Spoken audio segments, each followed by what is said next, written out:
हम लोगों ने तो हिंदी साहित्य के इतिहास लेखन की परंपरा के बारे में पूरी जानकारी कर ली थी। अब हम लोग जानेंगे कि हिंदी साहित्य का जो आदिकाल है। हम लोगों ने तो पद्धतियाँ पढ़ ली और इतिहास लेखन की परंपरा की शुरुआत भी पढ़ ली। गार्सर तासी को पढ़ लिया, शिव सिंह सेंगर को पढ़ लिया, जॉर्ज अब्राहम ग्रियर्सन को पढ़ लिया और मिश्र बंधु को भी पढ़ लिया और हिंदी के कुछ ग्रंथों को भी पढ़ लिया, जिसमें कि कई नामक जैसे हिंदी साहित्य की भूमिका, हिंदी साहित्य का आलोचनात्मक इतिहास। अब हम लोग जानेंगे हिंदी साहित्य में आदिकाल, और जो हिंदी साहित्य का आदिकाल है उसकी जो प्रमाणिक समय सीमा है वो 743 ईस्वी से 1343 ईस्वी तक मानी जाती है। अब हम लोग जानेंगे कि आदिकाल किसे कहते हैं। आदिकाल किसे कहते हैं तो हिंदी साहित्य के प्रारंभिक काल को आदिकाल कहा जाता है। हिंदी साहित्य के प्रारंभिक काल को आदिकाल कहा जाता है। भारतीय राजनीतिक दृष्टिकोण से देखा जाए तो जब भारत में हर्षवर्धन के साम्राज्य का पतन हो रहा था तब हिंदी साहित्य का उदय हो रहा था। डॉक्टर नगेंद्र के अनुसार भाषा की दृष्टि से अपभ्रंश का बड़ा विकसित रूप ही आदिकाल है।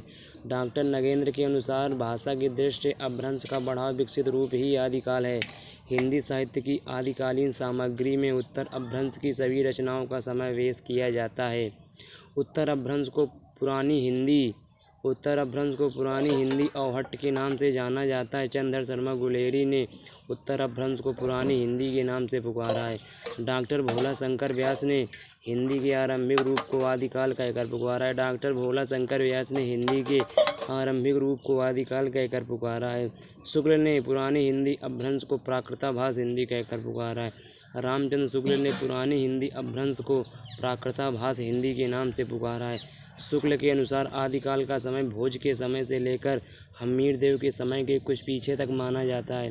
रामचंद्र शुक्ल के अनुसार जो आदिकाल का समय है राजा भोज से लेकर हम्मीरदेव के समय के कुछ पीछे तक माना जाता है और 8वीं शताब्दी से 15वीं शताब्दी तक भारतीय इतिहास के राजनीतिक परिस्थिति, हिंदू सत्ता के धीरे धीरे क्षय होने तथा इस्लाम सत्ता के उदय होने की करुण कहानी ही आदिकाल माना जाता है। डॉक्टर नगेंद्र के अनुसार आदिकाल का समस्त हिंदी साहित्य आक्रमण और युद्धों के प्रभावों की मना स्थितियों का प्रतिफलन है। आदिकाल को हिंदी साहित्य की बाल्यावस्था का काल रमाशंकर शुक्ल ने कहा है। आदिकाल को हिंदी साहित्य की बाल्यावस्था यानी कि प्रारंभिक अवस्था रमाशंकर शुक्ल रसाल ने कहा है। 10वीं शताब्दी से 14वीं शताब्दी के मध्य जिसे आदिकाल कहते हैं, ऐसा हजारी प्रसाद द्विवेदी का मानना है। यह साहित्य मुख्यतः चारण कवियों द्वारा रचा गया। जो आदिकाल का साहित्य भैया वह मुख्यतः चारण कवियों के द्वारा रचा गया। इन रचनाओं में चारण कवियों द्वारा अपने आश्रयदाता के शौर्य एवं अतिशयोक्तिपूर्ण वर्णन किया गया।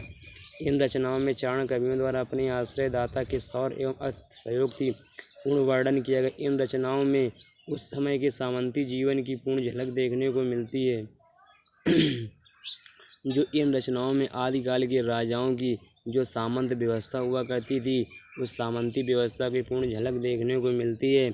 अब इन रचनाओं में ऐतिहासिकता के साथ साथ कवियों द्वारा अपनी कल्पना का समावेश भी किया गया है और इसमें युद्ध व प्रेम का वर्णन है तथा वीर एवं संगार रस की प्रधानता का भी वर्णन है। इसमें डिंगल और पिंगल शैलियों का भी प्रयोग किया गया। डिंगल और पिंगल दो भाषाएं थी और इसमें विविध प्रकार की भाषा एवं छंदों का प्रयोग हुआ है।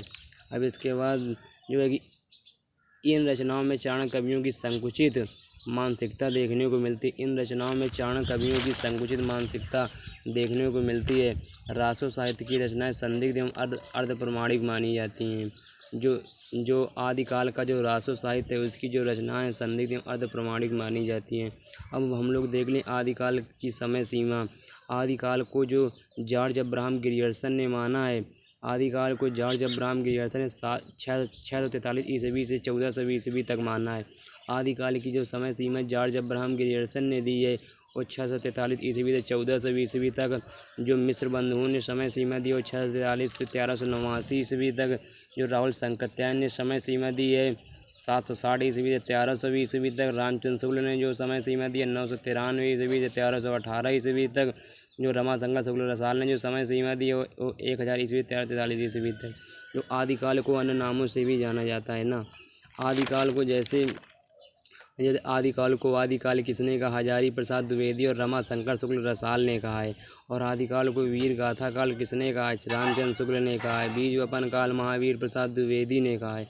संध्या चरण काल डॉक्टर राम कुमार वर्मा ने कहा है। सिद्ध सामंत काल राहुल शंकरत्यायन ने कहा है। आरंभिक काल मिश्र बंधुओं ने कहा है। और प्रारंभिक काल गणपति चंद्र गुप्त ने कहा है। शून्य काल गणपति चंद्र गुप्त ने कहा है। वीर काल विश्वनाथ प्रसाद मिश्र ने कहा है। अपभ्रंश काल धीरेन्द्र वर्मा ने कहा है। और इसके बाद फिर अपभ्रंश काल चंद्र शर्मा गुलेरी ने कहा है। चारण काल जॉर्ज अब्राहम गिरियर्सन ने कहा है। अंधकार पृथ्वीनाथ पांडे कमल कुलश्रेष्ठ ने कहा है। और जयकाव्य काल डॉक्टर रमाशंकर शुक्ल रसाल ने कहा है। संक्रमण काल राम खिलावन पांडे ने कहा है। और फिर संक्रमण काल हरिश्चंद्र वर्मा ने कहा है। और आधार काल मोहन अवस्थी ने कहा है। प्राचीन काल शंभुनाथ सिंह ने कहा है। उद्भव काल वासुदेव सिंह ने कहा है। और संक्रांति काल राम प्रसाद मिश्र ने कहा है। आविर्भाव काल शैलेश जैदी ने कहा है। उत्तर अपभ्रंश काल हरीश नाम के एक साहित्यकार हैं, उन्होंने कहा है। और अपभ्रंश काल जाति साहित्यकार उदय बच्चन सिंह ने कहा है। वीर अपभ्रंश काल श्याम सुंदर दास ने कहा है। जो आदिकाल की दो शैलियाँ थीं, एक डिंगल एक पिंगल। अब हम लोग जान लें कि डिंगल क्या है और पिंगल क्या है। जब अपभ्रंश के साथ राजस्थानी शब्दों का प्रयोग होता है तो उसे डिंगल शैली कहते हैं। इसमें कठोर कर्कश शब्दावली का प्रयोग होता है। और पिंगल क्या है? जब अपभ्रंश के साथ जब ब्रजभाषा के शब्दों का प्रयोग होता है तो उसे पिंगल कहते हैं। इसमें कोमल कांत पदावली का प्रयोग होता है। हम जो आदिकाल की विशेषताएँ थी उनके बारे में जान लें। आदिकाल की विशेषताएं कौन कौन सी हैं? रासो रचनाओं में श्रृंगार एवं वीर रस का वर्णन। सिद्ध व जैन कवियों की रचनाओं में धार्मिकता। विद्यापति की पदावली में श्रृंगारिकता। और आश्रयदाता राजाओं की प्रशंसा। युद्धों का सुंदर एवं सजीव चित्रण। बस आज का वीडियो इतना ही है। कल हम लोग पढ़ेंगे कि आदिकाल के प्रमुख कवि कौन कौन से थे और उनकी रचनाएं कौन सी थी। और जो आदिकाल के प्रमुख महाकाव्य हैं उनके बारे में पढ़ेंगे। आज का वीडियो इतना ही पर्याप्त है भैया। नमस्कार।